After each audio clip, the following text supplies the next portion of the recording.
Well, good morning and happy Thursday. And I'm going to go ahead and tell you, you're probably going to want to leave the house a few minutes earlier for school or work, wherever you're going this morning, because we've got dense and freezing fog conditions across our area this morning, mainly for the Willamette Valley and Umpqua Basin. And a lot of this fog is expected to hang around for a lot of our morning into our afternoon.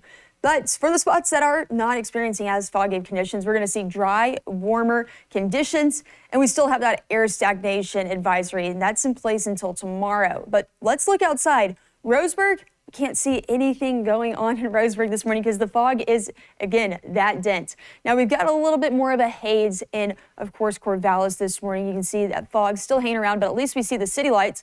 And for Holly Square, you can see the cars passing there on the roads, and you see that little bit of a haze where the lights just distributed because of the fog. So dense fog advisory for the Willamette Valley. Then you get into the Umpqua Basin, that's where the freezing fog is.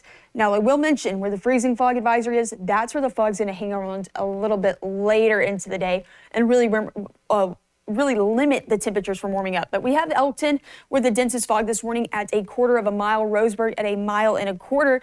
And this fog is, again, very dense. So if you're going for the morning run in Tracktown, USA, what I would say is put on a reflective vest just so any morning commuters can see you. Now, we've got temperatures in the low 30s right now in Canyonville, but as you make your way up the I-5 corridor, we start to get a little bit warmer, mid-30s to upper 40s. And we do have 2 spots in the low 40s this morning for Newport and Florence. And along the Central Coast, it's actually going to be a bit warmer. You got the upper 50s to low 60s with plenty of sunshine. But for areas like Eugene, also in Roseburg, that's where temperatures are really going to be limited by this fog because it's going to hang around for so much longer that we're not going to get that sunshine to help warm us up. But we've got the clear skies to start this morning, despite the foggy conditions at the surface.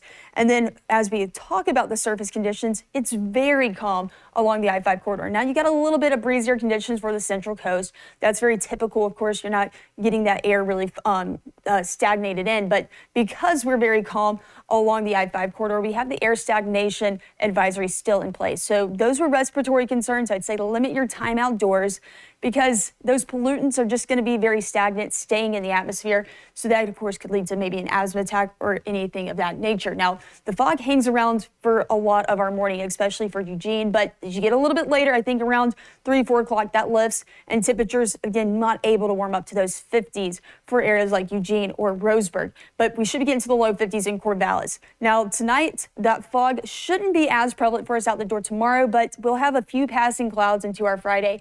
And it is looking to be nice. But a little bit of fog tomorrow morning, but temperatures in the Willamette Valley in the mid-40s today. The Umpqua Basin, low 40s because of that freezing fog advisory, but low 50s expected tomorrow. Central Coast gets into the upper 50s today and mid-60s heading into tomorrow with the foggy start. And for the Cascades, probably our most beautiful forecast. If you want to get out and hike, enjoy the beautiful weather. We've got the low 50s with plenty of sunshine on tap for the next few days.